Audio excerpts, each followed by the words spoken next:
Love-inspired suspense and HarperAudio present Searching for Justice by Connie Queen, performed by Cyndi Stark.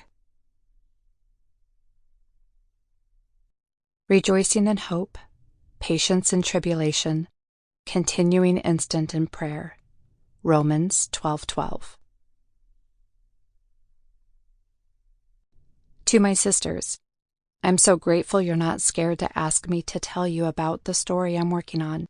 That takes a lot of guts. Thank you for being there. Chapter 1. A shiver skittered down Bryn Taylor's spine as the headlights hit the old Victorian house that had once served as her foster home. Raindrops streaked across the windshield, and a gust of chilly wind hit the side of her Ford truck, causing it to shake. Dead grass blew along the barbed wire fence row, making everything seem barren and cold. Bryn hadn't been back since Child Protective Services removed her from the Moonies' home, just 3 days after Carrie, her foster sister, had disappeared.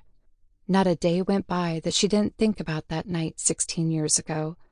Guilt still weighed on her, and she wondered if the feeling would ever go away. It would be a relief if she could make up for what she couldn't do years ago. Her gaze took in the vast home. Rain at nighttime gave the structures an ominous appearance. The truck's headlights reflected from the upstairs windows, almost like a light was on. The room had been the one she had shared with Carrie and their younger foster sister Tessa. Maybe she shouldn't have come tonight, when no one was around, but she feared returning to the home tomorrow might cause her to freeze up or make a mistake when her team depended on her.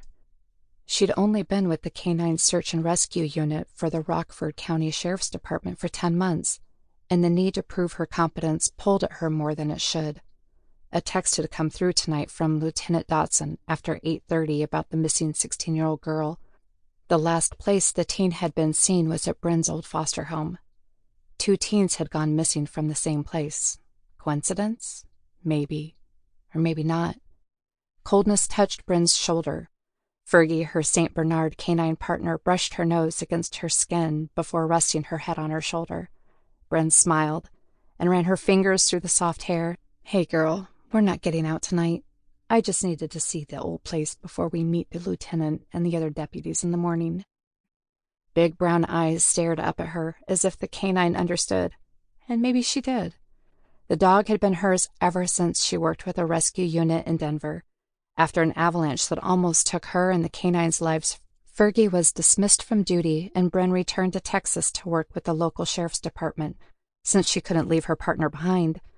Sheriff Laughlin was glad to add them to their search and rescue unit, even if St. Bernards were unusual work dogs due to the heat in the Lone Star State. Being that Fergie was cross-trained as a cadaver dog added to her list of assets, but it didn't help that her boss, Lieutenant Dotson, had made his reservations clear about having a St. Bernard on the team. Bryn got the feeling if it was left up to the lieutenant, he would insist she find a new canine partner. As she surveyed the house, she wondered if it was possible the missing girl was hiding in the house. She glanced back at the message sent to her phone with the girl's name, Reagan Hepburn, 16 years old with shoulder-length dark blonde hair, approximately 5'4" and 105 pounds.